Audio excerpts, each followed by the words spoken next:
Namanya Bima, seorang pemuda yang baru saja diterima bekerja di pabrik gula tua di pinggiran kota. Meski pabrik itu sudah berdiri sejak zaman Belanda, mesin-mesinnya masih beroperasi, hanya ditambal seperlunya. Suasananya suram, dinding berlumut, cerobong hitam menjulang, dan deru mesin tua yang berisik bagai suara raksasa lapar. Pada minggu pertamanya bekerja, Bima mulai mendengar bisik-bisik dari para buruh senior. Mereka sering berpesan dengan nada bercanda, tapi tatapannya serius.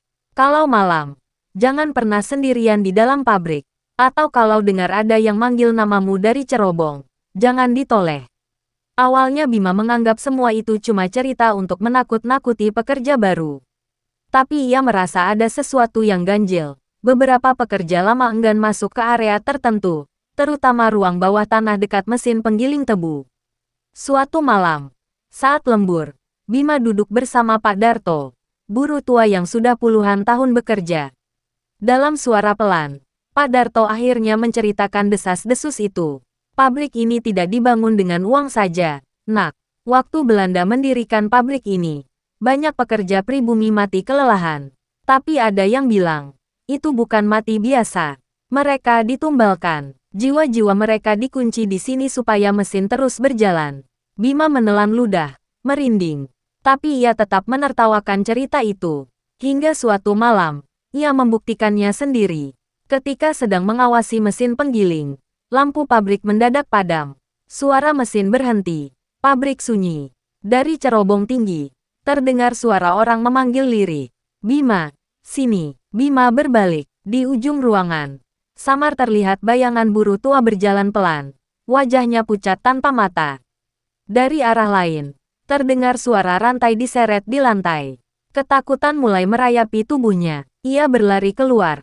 Tapi di setiap sudut pabrik, bayangan pekerja-pekerja dengan tubuh rusak muncul satu persatu, menatapnya kosong. Mereka berbisik serempak, tumbal, tumbal. Bima menjerit, tubuhnya kaku. Di telinganya, suara Pak Darto terngiang kembali. Setiap tahun, satu jiwa dipilih. Kalau bukan kamu, siapa lagi? Dan malam itu, pabrik gula kembali hidup. Mesin-mesin tua berderu keras, seakan baru saja diberi makan. Bima berlari sekuat tenaga, menembus lorong-lorong pabrik yang kini terasa lebih panjang dari biasanya. Nafasnya tersengal, jantungnya hampir meledak. Bayangan para pekerja tanpa wajah terus mengikuti di belakangnya. Langkah mereka pelan tapi suara rantai yang diseret semakin dekat. Ketika hampir putus asa, ia melihat pintu darurat kecil di ujung koridor. Dengan sekuat tenaga, ia mendorong pintu itu. Anehnya, pintu yang biasanya selalu terkunci, malam itu terbuka dengan mudah. Angin malam langsung menerpa wajahnya. Bima berlari keluar, menembus halaman pabrik yang gelap. Ia tidak menoleh lagi, hanya terus berlari sampai tubuhnya jatuh tersungkur di dekat pos satpam. Saat terbangun, langit sudah mulai terang.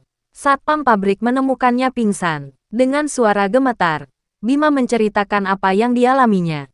Satpam itu hanya terdiam, lalu berkata lirih, "Syukurlah kamu bisa keluar. Tidak semua orang seberuntung kamu. Ada yang dipanggil, tidak pernah kembali." Sejak malam itu, Bima berhenti bekerja di pabrik gula. Ia tidak pernah kembali, meski ditawari gaji lebih besar. Tapi setiap kali melewati jalan dekat pabrik, ia masih bisa merasakan tatapan dari balik cerobong tua itu. Dan pada malam-malam tertentu, suara lirih kembali terdengar terbawa angin. "Bima, giliranmu belum selesai." Beberapa minggu setelah berhenti kerja, Bima berusaha menjalani hidup normal. Tapi malam-malamnya masih dihantui mimpi buruk tentang pabrik gula. Dalam mimpi itu, selalu terdengar deru mesin tua bercampur suara jeritan manusia. Suatu pagi, kabar mengejutkan datang. Teman kerjanya dulu, Ardi, mendadak hilang saat shift malam. Para pekerja mencarinya, tapi hanya menemukan sarung tangan kerjanya yang berlumuran darah di dekat mesin penggiling. Katanya Ardi jatuh ke mesin, ujar salah seorang buruh dengan wajah pucat. Tapi anehnya, mesin sama sekali tidak berhenti. Bima langsung gemetar. Ia tahu ini bukan kecelakaan biasa. Dalam hati, ia sadar, mungkin roh-roh di pabrik itu sudah menagih tumbal baru. Dan Ardilah yang dipilih. Malamnya, Bima mendengar suara aneh saat mencoba tidur. Suara rantai diseret di lantai. Lalu suara Ardi berbisik di telinganya. Kenapa bukan kamu? Bim, harusnya kamu yang di sini. Bima terbangun dengan tubuh basah kuyup oleh keringat. Di kamarnya yang gelap, ia melihat bayangan samar Ardi berdiri di sudut ruangan. Tubuhnya penuh luka, wajahnya hancur, dan mata kosongnya menatap tajam. Sejak saat itu, Bima tahu, meski berhasil kabur, ia tidak benar-benar bebas. Tumbal pabrik gula tidak hanya diambil, tapi juga diwariskan. Sejak malam itu, bayangan Ardi terus menghantui Bima. Setiap kali ia memejamkan mata, wajah hancur temannya muncul dengan tatapan kosong. Kadang terdengar bisikan lirih di telinganya, kadang terdengar jeritan dari sudut kamar. Awalnya Bima ketakutan dan mencoba lari dari semua itu.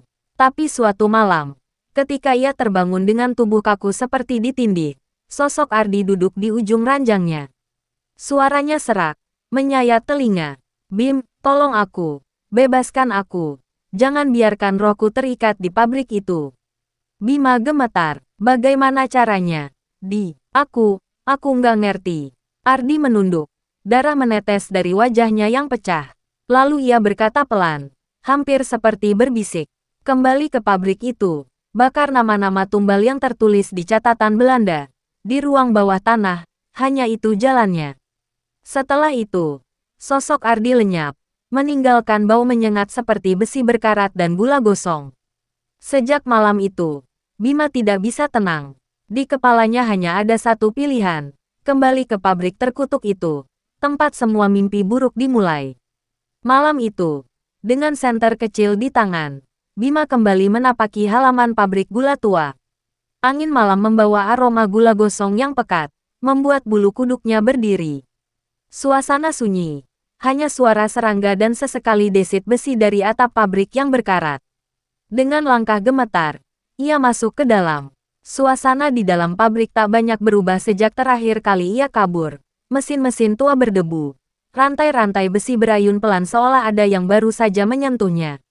Bisikan samar mulai terdengar. Bim, ke bawah. Ikuti aku. Itu suara Ardi. Bima menggenggam senternya lebih erat. Mengikuti suara itu hingga ke sudut ruangan di mana ada sebuah pintu besi tua yang hampir tertutup puing. Ia ingat dulu pintu itu tidak pernah terlihat. Seakan sengaja disembunyikan. Dengan susah payah ia mendorong puing-puing. Lalu menarik pintu yang berderit keras. Bau anyir dan lembab langsung menyergap dari bawah. Sebuah tangga menurun ke kegelapan. Bima menelan ludah, lalu turun perlahan. Tangga itu terasa panjang, seolah tidak berujung. Dindingnya penuh dengan lumut, dan udara semakin dingin. Akhirnya ia sampai di ruang bawah tanah. Senter menyorot pada sebuah meja tua dengan tumpukan buku dan catatan berbahasa Belanda. Di dinding, tertera nama-nama orang yang pernah bekerja di pabrik itu, lengkap dengan tanda silang merah di samping beberapa nama. Di antara nama itu, Bima melihat sesuatu yang membuat tubuhnya lemas. Nama Ardi tertulis di sana, dengan tanda silang merah pekat. Dan di bawah nama itu, ada satu nama lagi yang belum dicoret. Bima. Tangan Bima gemetar saat membuka buku catatan itu. Lembaran-lembarannya rapuh, berbau apek. Namun jelas di sana tertera daftar nama para pekerja yang dijadikan tumbal. Nafasnya tercekat saat melihat namanya sendiri belum dicoret. Ia segera merogoh saku, mengeluarkan korek gas kecil yang selalu dibawanya. Dengan tangan bergetar, ia menyalakan api dan mendekatkannya ke kertas. Tiba-tiba, terdengar suara-suara gemuruh, suara rantai diseret, jeritan, dan tangisan bercampur menjadi satu, bergema di ruang bawah tanah itu. Senter Bima bergetar di tangannya, cahaya menyorot ke arah sudut-sudut gelap. Sosok-sosok muncul. Puluhan arwah dengan wajah rusak, tubuh gosong, dan mata kosong menatapnya. Mereka melangkah perlahan, mengelilinginya. Jangan, bisik salah satu arwah dengan suara berlapis. Buku itu adalah ikatan kami. Jika kau membakarnya, kami lenyap bersama penderitaan ini. Bima semakin panik. Ia tahu kalau tidak menghancurkan buku itu, roh Ardi tak akan pernah bebas, dan mungkin dirinya akan menjadi korban selanjutnya. Arwah-arwah itu semakin mendekat. Tangan-tangan mereka yang dingin mencoba merebut buku dari genggamannya. Di antara teriakan-teriakan itu, suara Ardi terdengar jelas, lantang. Bakar. Bim, jangan dengarkan mereka. Lepaskan aku. Lepaskan kita semua. Dengan teriakan nekat, Bima akhirnya menyalakan api dan menyulut lembaran catatan itu.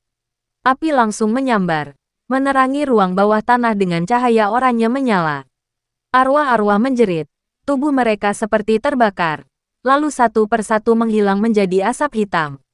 Suara mereka bergema di telinga Bima. Kau tidak tahu apa yang sudah kau buka. Dan ketika api padam, ruang bawah tanah itu berubah menjadi hening. Buku itu hanya menyisakan abu. Bima berdiri terengah, mengira semuanya sudah berakhir.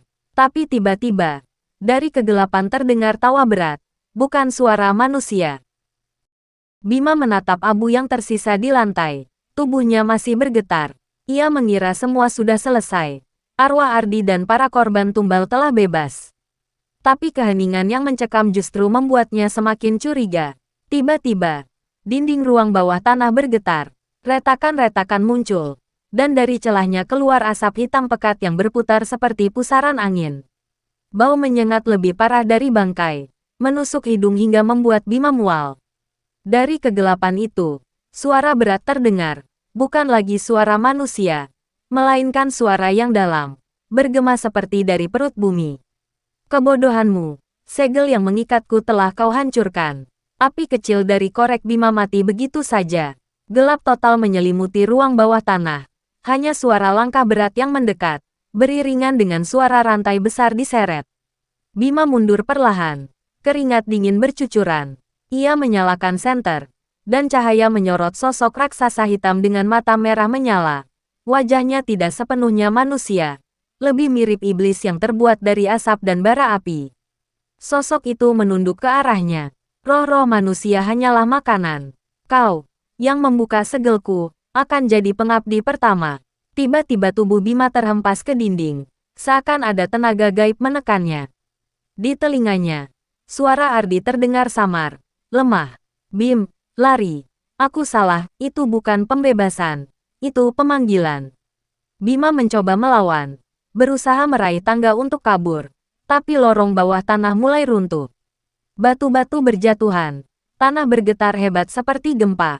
Dan di balik teriakan Bima, terdengar tawa panjang sang iblis, menggema sampai ke permukaan pabrik yang sepi.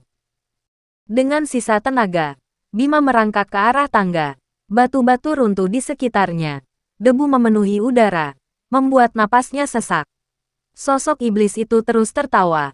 Suaranya bergetar sampai ke dada. Kau tidak bisa kabur. Kau sudah milikku. Bima menjerit sambil memaksa kakinya berdiri. Ia menapaki tangga satu persatu. Meski tubuhnya gemetar. Meski tangan terasa seperti terbakar. Di belakangnya, lorong semakin hancur. Dan cahaya merah menyala dari tubuh iblis yang merangsek keluar. Akhirnya, Bima berhasil menembus pintu besi di atas. Ia keluar ke halaman pabrik yang sudah dipenuhi asap. Begitu ia melangkah keluar, pintu besi itu tiba-tiba menutup dengan keras, seakan mengurung sesuatu di dalam. Bima terjatuh di tanah, terengah-engah. Udara malam terasa dingin menusuk paru-parunya. Untuk sesaat, ia merasa selamat. Namun, ketika ia menoleh ke lengan kirinya, ada bekas luka seperti cap terbakar. Bentuknya menyerupai simbol aneh, lingkaran dengan garis silang. Dari bekas itu, asap tipis hitam keluar perlahan. Bima tersentak, mencoba menggosok tanda itu, tapi tidak bisa hilang. Justru tanda itu semakin jelas bersinar merah. Di kejauhan, terdengar suara iblis berbisik di telinganya meski pabrik itu jauh di belakang. Kau mungkin lolos malam ini, tapi kau sudah menjadi bagian dari perjanjian. Wajah Ardi sempat muncul sekilas di pikirannya, tapi kali ini dengan tatapan kosong.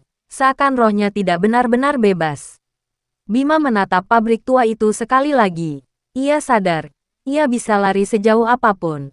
Tapi bayang-bayang pabrik gula itu akan selalu mengikutinya, sampai waktunya tiba. Itulah kisah Bima, seorang pekerja yang nekat mencari kebenaran di balik desas-desus pabrik gula tua. Ia memang berhasil kabur, tapi meninggalkan segel yang sudah terbuka, dan tanda iblis yang kini melekat di tubuhnya. Konon sampai sekarang, Pabrik gula itu masih berdiri. Sunyi, gelap, tapi di malam-malam tertentu, orang-orang sekitar mengaku melihat cahaya merah menyala dari cerobong tua. Seakan sesuatu di dalamnya masih terus menunggu tumbal berikutnya. Dan tentang Bima, tak ada yang tahu di mana dia sekarang. Tapi beberapa warga bersumpah pernah melihat seorang pria berjalan di sekitar pabrik, dengan mata kosong, dan lengan yang terbakar tanda merah menyala.